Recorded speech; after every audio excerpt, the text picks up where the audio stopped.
So we are team IBAD here, and at the beginning, allow me to walk through the structure of our discussion here. First of all, we'll have a little background analysis, and then we'll see what are the current situations that is bothering this company, and then we'll ask questions as why these situations is happening in the company, and try to get to the bottom of this. What is the core problem? Identifying the core problem, then prioritizing the core problem, and then deal with the core problems and prioritizing matter. So first of all, as you understand today, it's a lens manufacturing company, and two very good things about the company. First of all, the quality. It's delivering a superior quality compared to its competitors, which is a significant competitive advantage. Another thing is mentioned, it is the market leader, which gives us a couple of things. First of all, there must be a very reliable set of suppliers who are helping us in this manner. Our customers are familiar with our capability, and we have the loyalty of them. So despite all these things, there are multiple issues, multiple things that is bothering this company. So first, when we got the case, the scenario, there was all these people complaining about each other. So for the ease of understanding, we have grouped all these conflicts into two major problems, or two major situations. Number one is a decline of on-time full metric, which indicates that there is a decline of responsiveness. And another one is significant is the higher inventory. So a decrease of efficiency. We are lacking both responsiveness and efficiency and not meeting our full capability. Now we ask questions that why? The fact that we are not meeting the responsiveness or the time with our customer means that we do not have inventory in hand, finished goods inventory to support them. If that occurs, inventory costs should not go up. These two cannot happen at the same time, but that happened as well. So analyzing these two, we can understand that we have the inventory, but not the inventory we need. So this can happen for two reasons. First of all, the irrelevant forecasting system. As we know, the forecast is being given in the cost unit, not in the production unit. And if it could have been given in the SKU level unit, it could help the company. As we know, in this business, the product mix or SKU mix has a variety, wide range of variety. So it is important that we predict or at least gather historical data at SKU level of unit. Second thing is the production process is such, it varies. If you want to produce power 3, it gives something more than power 3. So by these two problems, we are seeing that there are irrelevant inventory in our system. But that is also not the core problem. We ask why? Why there is no SKU based forecast? Why forecast is irrelevant? Then we get to the bottom of it, the core problem. Because there is a lack of coherence between sales and operations. The units and or departments of this company is acting independently. They are not thinking united. That is the bottom of the problem. And one symptom we get today is the forecast. There might be other problems in the future. Until or unless we solve the core problem, then we do not have a feasible or sustainable solution. Another thing, if the production varies, then an obvious question, is our production system faulty? We have to look into that. If it is not, and this is not new to the company, we know that our production process varies. So we have a smart inventory management system to anticipate and to cope up with this issue, which the company is not 100% accurate right at this moment. So here are the core two issues which we will discuss in the next 12 to 13 minutes. And the first thing we'll prioritize on the inventory, and then we'll move into the lack of coherence between sales and operations. Okay, now when it comes to improving the inventory management, there are two scopes for it. First of all, is that we can better handle the production variation, and secondly, we can eliminate the part 200 from our work in progress. So what that will do is that we'll reduce the inventory. Okay, now I will deal with scope 1 and my colleague Ryan will deal with scope 2. So let's look at scope 1. At every manufacturing process, this is a normal distribution we see. There will be some outliers, some products that's gonna be not meet the expectations. So these are products, these are unnecessary products. But for this company, we see that the unnecessary products is rising and causing a strain to the cash flow, and that is a problem. So how do we deal with it? Normally, the question comes that, okay, we have some unnecessary products that are producing in a lot of numbers, so maybe the machine is wrong. Machine is producing, there's something fault with the machine, or the process is wrong. So what do? We change the machine or we change the process. But both of these options are very expensive and time consuming. But the other thing is that this company is a market leader. So must be the production process and the machine of top quality. We can assume it. So this is not the option we are looking for. So the second option is that we can recycle the plastic, the raw material we get to produce the contact lenses. We can recycle to hydrogen and we can sell it off. Now we can sell it off for multiple uses. Now the question comes is that this is a long-time focused thing. We cannot do it in a short time. The other thing is that we're not in a business of recycling hydrogel. So that means that we need to make some contacts, we need to do some business orientation. We don't have experience in this field. So this is also not our choice. So what is our recommendation? So our recommendation is that we stock up these unnecessary goods for the time being and we sell it for future use. We use it for future use, right? So what are the future uses that we can do? There are two things. First of all, we use it as sales discount. Whenever there's a bulk sales, someone comes up and say, buys a lot of goods from us, we can give them a sales discount. And this will develop the relationship with our customers and will help us in the future. The other thing that we can do is that we can sell it as a future. Now, you will ask me that how come we sell it in the future and not selling it now? Now, that's the thing, important thing. The thing is that our fingerprints are distinct as our icon is. So the products, the unnecessary products that we are making at this moment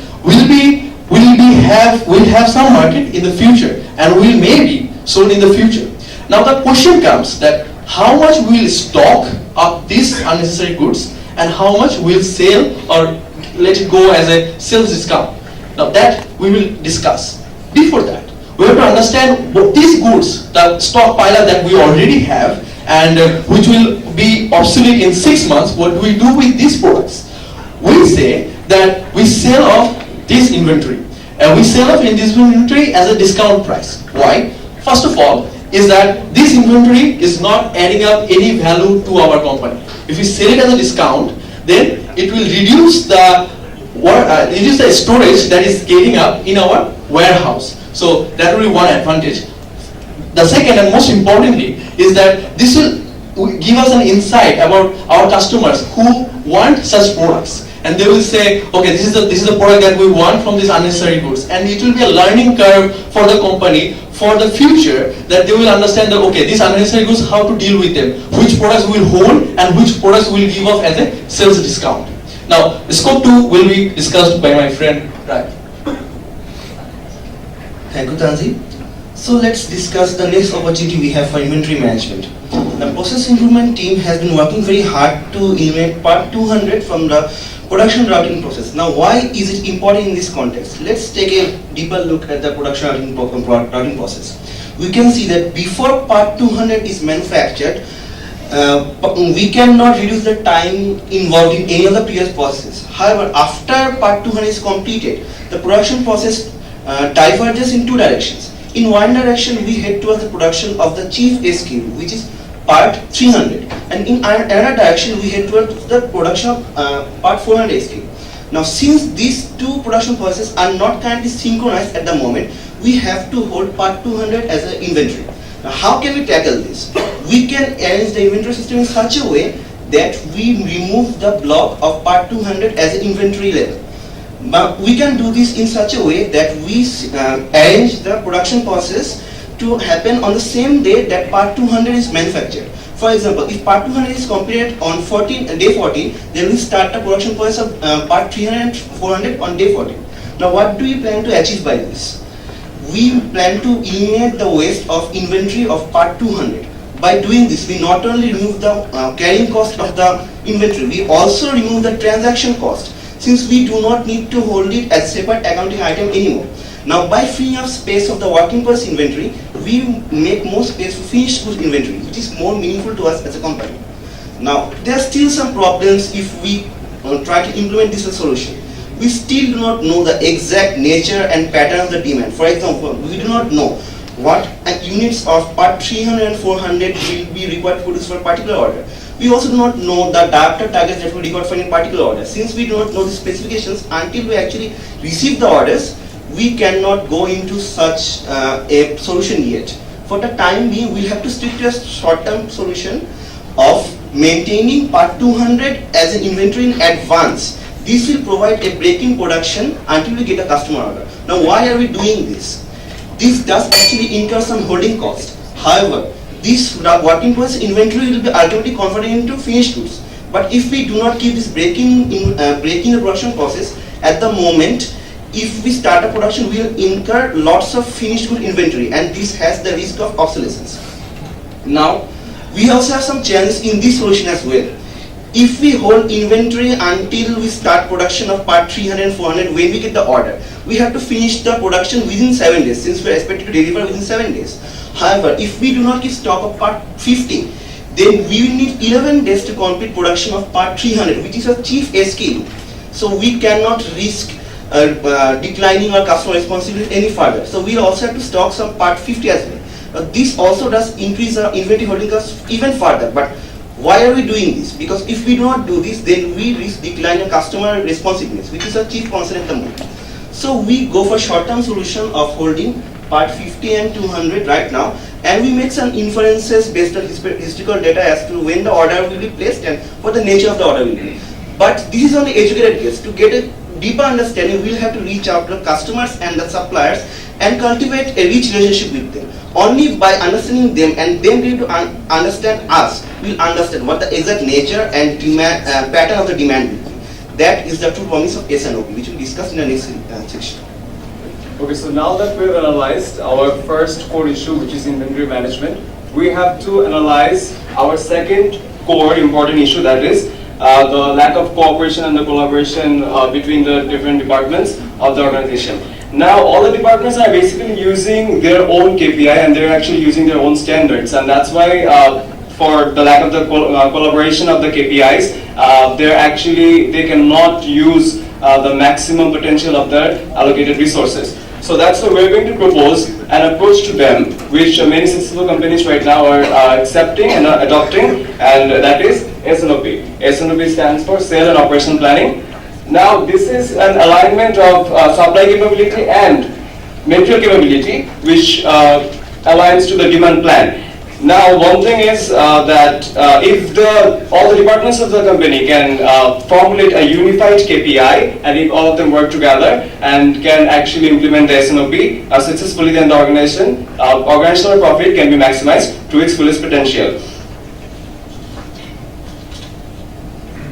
So now, one thing what we have to say that throughout the SNOP process, first of all, the sales department will actually give you the sales forecast based on the historical data, sales data. Now, in the case there was a major flaw, that what happened was that the sales department actually gave the forecast of the sales using revenue, but it has to be also done based on the production units or basic SKU units, and then after the forecast, all the departments will have to sit together to formulate a basic plan on how to meet these demands, the sales forecast, using their all the potential allocations that they have got, the resources. And to be honest, at the end of the day, the main summary of SNOP is the unified, we can summarize this in 3 terms: unified KPI, unified goal, and maximum output for everybody.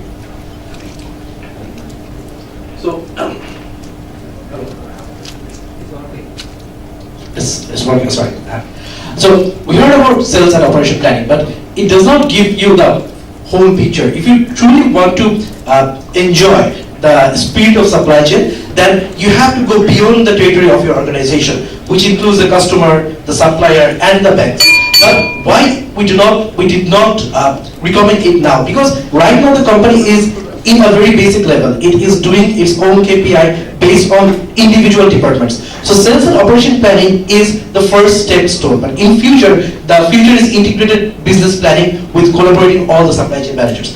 So this is very close to the end of our presentation, and I will just summarize what we have recommended. So as you know, we have had 2 issues. The first one is related to inventory management. We have recommended that the surplus we have due to the production variability, we hold it, we calculate and put some barriers and some calculations so we can use it in the future, number 1. And number 2, in the elimination of per 200 level, we recommend against it because it gives us an edge to generate the product, to produce a product which is the most relevant for individual batch unit. And finally, there is a clash between sales and operation. The first step will be sales and operation planning, but in future, integrated supply chain management will help the company better. So thank you all. The floor is open for good answer session.